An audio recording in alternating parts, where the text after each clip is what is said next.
Yesterday, Bitcoin saw a drop of more than 8% in a very short amount of time. And also, altcoins got absolutely demolished. Guys, today I am going to talk about the reason why we saw this drop. I'm going to talk about whether I think that this is going to continue towards the downside or if this is going to be a case where you should buy the dip and ride the bounce towards the upside, guys. Make sure to stick around from the beginning until the end. We have a lot of very important stuff to talk about today to make sure that you do not get wrecked on the next major Bitcoin move. Welcome back, everybody. My name is Chris, bringing you cryptocurrency videos every day, teaching you how to make money in this market. If you are new to the channel, then make sure to subscribe and activate the bell right now. So first, let's look at this. So most altcoins went down by 20 to 30% yesterday. We have now had a little bit of a bounce, but some of the altcoins got absolutely annihilated yesterday. So first thing I want to say is that this is a brutal day for Bitcoin, but especially for the altcoins. Now, let's talk about Bitcoin and what actually happened yesterday. So we did see a drop from 70,700 down to 65,163. So that is more than 8%. And that is actually a lot, guys. And yes, altcoins went down, just like I said, much more. Some of them went down 30, 40% in just this very short amount of time. So that is big. So we did have a big pullback yesterday for Bitcoin and altcoins. And I just want to say that I understand. I mean, at this point, when you have something like this, always, of course, if you have a lot of money in crypto, you're going to start to question everything. You're going to start to feel like you need to sell everything and just say whatever you have. But what I want to say, this is not financial advice. Whenever in the past I have panic sold essentially. This is something I did in 2017, 2018. Whenever I panic sold, it usually was not a good time to sell. Make of that whatever you want, but I just want you to first watch this video and I will talk about a couple of different things and then you have to make up your own mind as always, guys, because I'm going to talk about the reason why we saw this drop right here. So what was the reason? Why did we see this drop?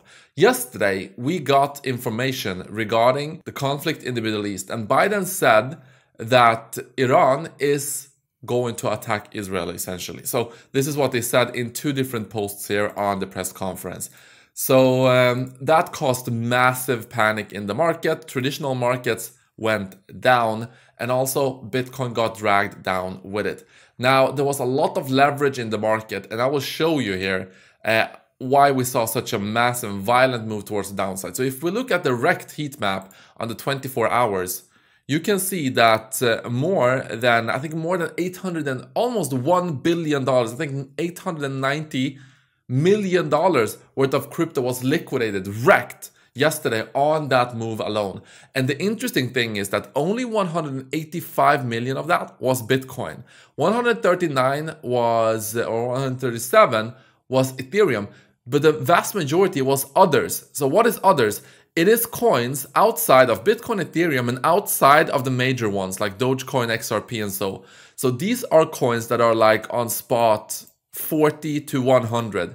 So most of the liquidations came from those coins. That is why you saw some of the coins right here. So Core is down 30% even right now. That is why you saw some of these coins get absolutely wrecked because people were trading them on massive leverage and they got liquidated. So they got forced to sell into the open market. So that is what happened with these altcoins and why you are seeing such a drop. Now, what is going to happen here with the situation? I don't know, guys. I am not a geopolitical person and even the experts do not know what's going to happen here.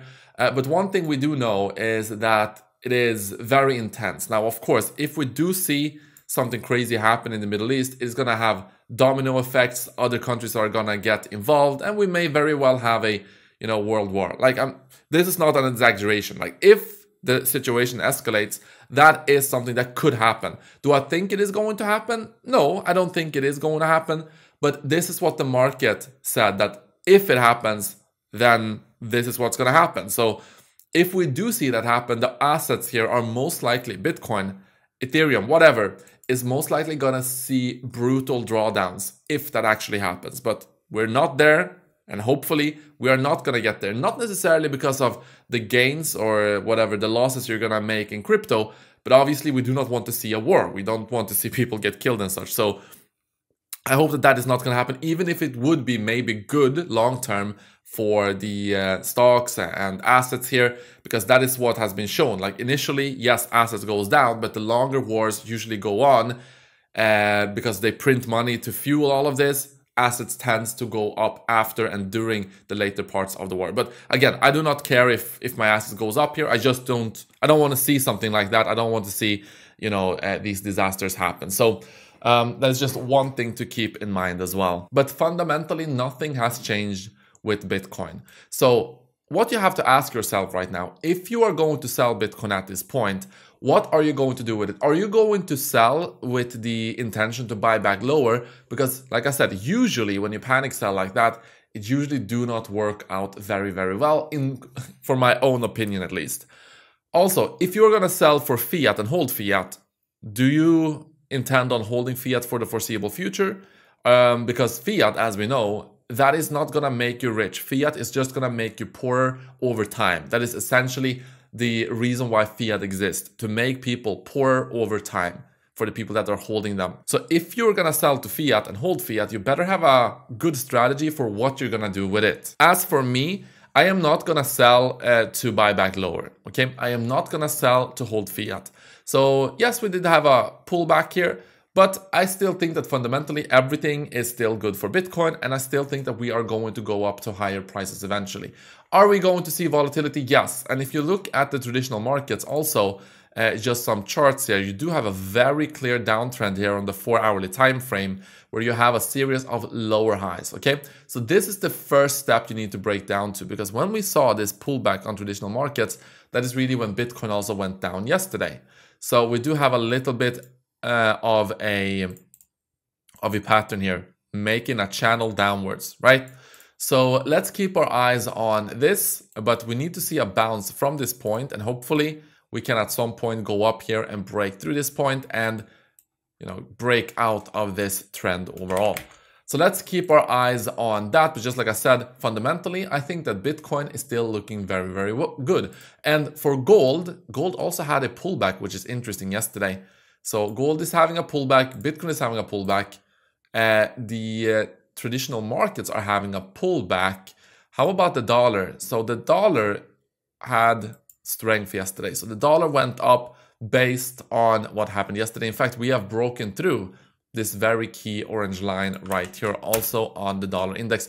And what I also said for the dollar, guys, and just a separate note, is that on this pullback, so when the dollar index was going down, I said, look, we are approaching my orange box right here. And this could be a case of us finding support here on the dollar index on the orange box. We went down, first bounce, second bounce, and then obviously from this point we have gone up. So dollar is becoming stronger, which means that assets in general are going down compared to the dollar.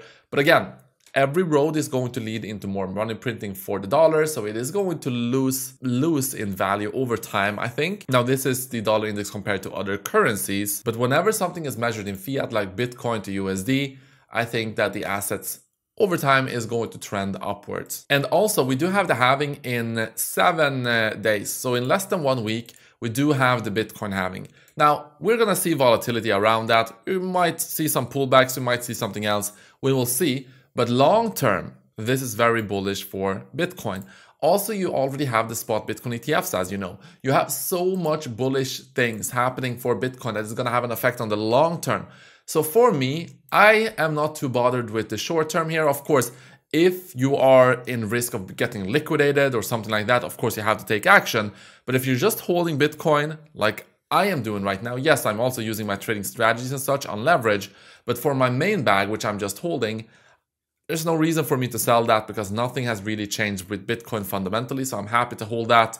Yeah, I can manage the volatility in the short term. Now let's switch on to the trading strategies. And what's annoying here, and we are down again, minus $7,000 on my trading strategies on OKX and on BitGet and whatnot.